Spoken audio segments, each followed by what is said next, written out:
যে নতুন যে সরকার আসছে সরকারের মেয়াদ কত হওয়া উচিত আপনার দৃষ্টিতে মনে হয়? নতুন যে সরকার আসতেছে দীর্ঘদিন সে তার অবস্থা বুঝে সে এই দেশ অন্যজনের কাছে প্রস্তান্ত করবে, এটাই আমাদের প্রত্যাশা। সেটা কত হতে পারে? 3 মাস থেকে শুরু করে 1 বছর 3 বছর? এখন এই দেশের জনগণ যেভাবে চাবে সেভাবেই দিতে হবে নির্বাচন। আপনার চাওয়াটা কি? আমার চাওয়াটা মিনিমাম 5 বছর। সম্মানিত দর্শক, আমরা কাছে জানতে চাইছিলাম যে 5 বছরের জন্য চাচ্ছেন সময়। জি, আমি এই দেশকে শান্তি এবং সুশৃঙ্খল দেখতে চাই, এবং যে সরকার এখন হবেন তিনি এমনভাবে একটা প্রতিষ্ঠান তৈরি করবে এই দেশে যাতে সন্ত্রাস এই দেশে থাকতে পারবে না, দুর্নীতি থাকতে পারবে না, অনার্যগত সৃষ্টি করতে পারবে না, ভাঙচুর চালাতে পারবে না। এগুলি শেষ করতে হইলে মিনিমাম 5 বছর তত্ত্বাবধায়ক সরকারের হাতে এই দেশ পরিণত করতে হবে। সম্মানিত দর্শক, আপনার কাছে জানতে চাচ্ছিলাম একজন নাগরিক হিসাবে নতুন সরকারের মেয়াদ কত হওয়া উচিত? নতুন সরকার 3 মাস কাজ করবে, করে তারপরে জাতীয় সংসদেও নির্বাচন হবে। হ্যাঁ, 3 মাস? হ্যাঁ, 3 মাস। একজন নাগরিক হিসাবে নতুন সরকারের মেয়াদ কত হওয়া উচিত আপনার দৃষ্টিতে? সব জায়গা সংস্কার করতে হলে তাকে সময় দিতে হবে, অনেক সময় লাগবে, মিনিমাম 3 বছর দিতে হবে, নাহলে সে কোনো কাজ করতে পারবে না। দর্শক, আমরা জানতে চাচ্ছিলাম যে সরকারের মেয়াদ কত হওয়া উচিত। আমরা আরেকজনের কাছে জানতে চাচ্ছি, এই নতুন সরকার যে ক্ষমতায় যে আসবে ওনাদের মেয়াদ কত হওয়া উচিত, কত বছর?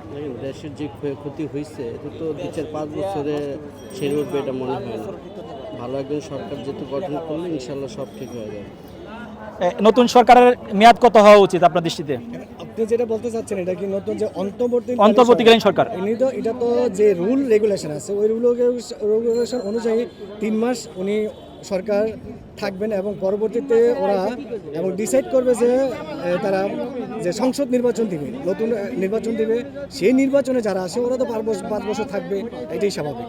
হ্যাঁ, এখন অন্তর্বর্তীকালীন সরকারই তারা নির্ধারণ করবে যে নতুন নির্বাচন দিয়ে এবং নতুন সরকার গঠন করে তাদের যে মেয়াদ অনুযায়ী তারা সেই দেশ শাসন করবে। এবং আমরা চাই যে যারা নতুন করে আবার সরকার গঠন করবে, অন্তর্বর্তীকালীন সরকারের পরে যারা সংসদ নির্বাচন দিবে তারা যে সরকার গঠন করবে এবং 5 বছরের জন্য, আমরা চাই যে দুঃশাসন মুক্ত। কতদিন মেয়াদটা চাচ্ছেন আপনি, আপনার দৃষ্টিতে কতদিন? সেটা 5 বছর, যদি ভালো কোনো সরকার, হ্যাঁ ভালো কোনো সরকার, অন্তর্বর্তী সরকারের কথা বলছি আমরা, অন্তর্বর্তীকালীন সরকার মাত্র 3 মাস, সেটা তো আর বেশি করতে পারবে না। নতুন যে অন্তর্বর্তী সরকার আসবে এই সরকারের মেয়াদ কত হওয়া উচিত আপনার দৃষ্টিতে? আমার দেশে 3 মাসে যথেষ্ট। 3 মাসে যথেষ্ট। আপনি বলেছিলেন নতুন অন্তর্বর্তী সরকার যিনি আসছেন ওনার মেয়াদটা কত হওয়া উচিত? করতে অনেকটা সময় লাগে, যেহেতু 3 মাসে যে অস্ত্রগুলো চলে গেছে পুলিশদের কাছে, এগুলো উদ্ধার করতেই কয়েকটা মাস সময় লাগবে। তো আমি মনে করি 3 মাসে একটা তত্ত্বাবধায়ক সরকার সম্ভব না, 2 থেকে কমসে কম 3টা বছর প্রয়োজন এই সংস্কারগুলো। তারপরে আপনার গিয়ে নির্বাচিত যে সরকার তার কাছে তুলে দেওয়াটা বেটার মনে করি আমি। হ্যাঁ, সম্মানিত দর্শক, আপনাদেরকে জানানোর চেষ্টা করেছিলাম যে নতুন যে অন্তর্বর্তী সরকার আসছে তাদের মেয়াদ কত হওয়া উচিত। কেউ বলেছেন 3 মাস, কেউ বলেছেন 1 বছর, কেউ বলেছেন 5 বছর।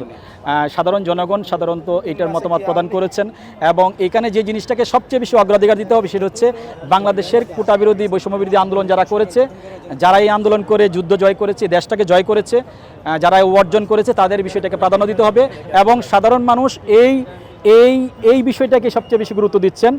বিশেষ করে বৈষম্যবিরোধী ছাত্র আন্দোলনে যে প্রস্তাবগুলো থাকবে এই প্রস্তাবটাকে সবচেয়ে বেশি গুরুত্ব দিয়েছেন।